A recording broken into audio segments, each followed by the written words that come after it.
The ground at the old Maxwell logging site doesn't just feel like Earth.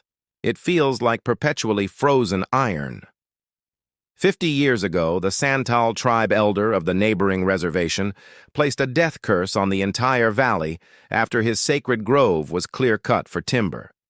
The curse was simple. The earth itself would never rest, and anyone who disturbed the remaining ancient roots would become a permanent frozen part of the soil. Alex, a geologist researching soil anomalies, was drawn by the profound, unexplainable magnetic field radiating from the site. He pitched his tent precisely in the center of the old grove, the air cold, still, and thick, with the overwhelming, dry scent of pine needles and iron oxide. As he drove his first titanium stake into the ground, a deep, resonant groan echoed from beneath the earth, a sound that felt more structural than organic. He checked his seismic sensor.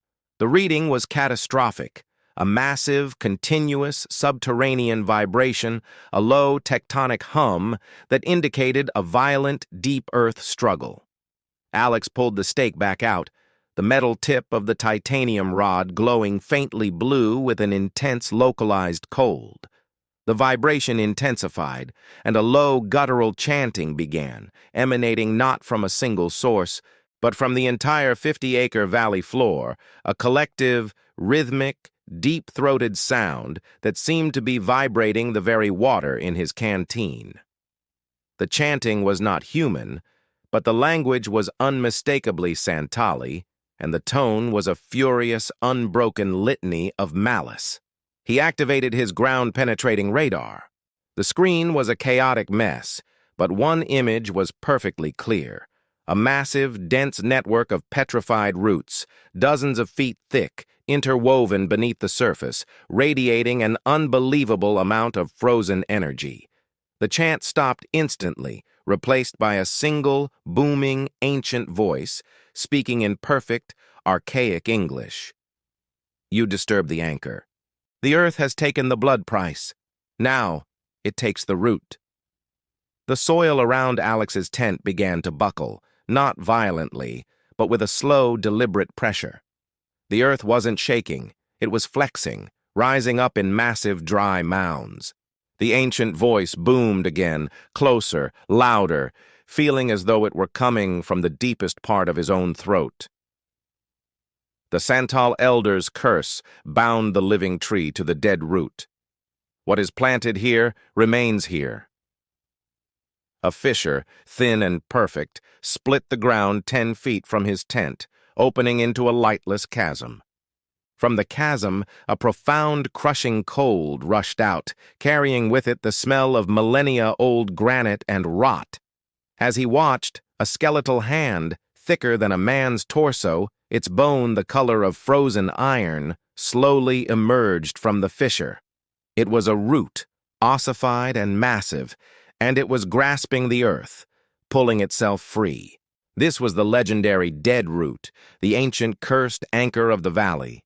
The massive, ossified root twisted, snapping with terrifying ease as it leveraged itself completely out of the ground, towering over Alex.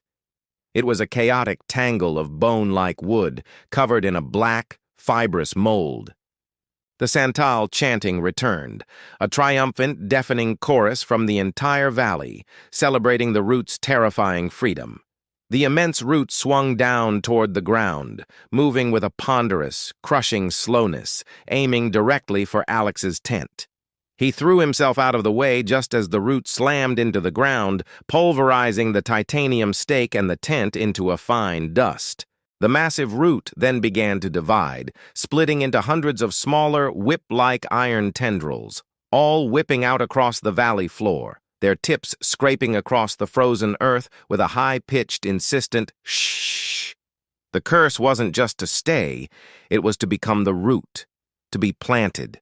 Alex scrambled toward the edge of the valley, dodging the whiplash tendrils that were systematically sweeping the ground. He looked back and saw one of the smaller, iron-hard roots latch onto a piece of his discarded gear. A leather backpack. The root did not crush it. It instantly began to absorb it. the leather dissolving into the root's black, fibrous mold, leaving a faint, crimson-brown stain on the iron. He reached the perimeter of the valley, vaulting over a fallen, petrified log. He looked down at his own hand. A thin, dark line, like a vein of compressed, frozen earth, was slowly spreading beneath the skin of his forearm, radiating the same intense, localized cold as the titanium stake. The curse had taken hold. He was running, but a piece of the dead root, a sliver of the frozen, demanding earth, was now beginning its slow internal growth. He didn't look back at the valley, but the faint rhythmic shh of the hungry iron roots scraping the soil seemed to follow the precise rhythm of his own running feet. Subscribe to WhisperDark for more.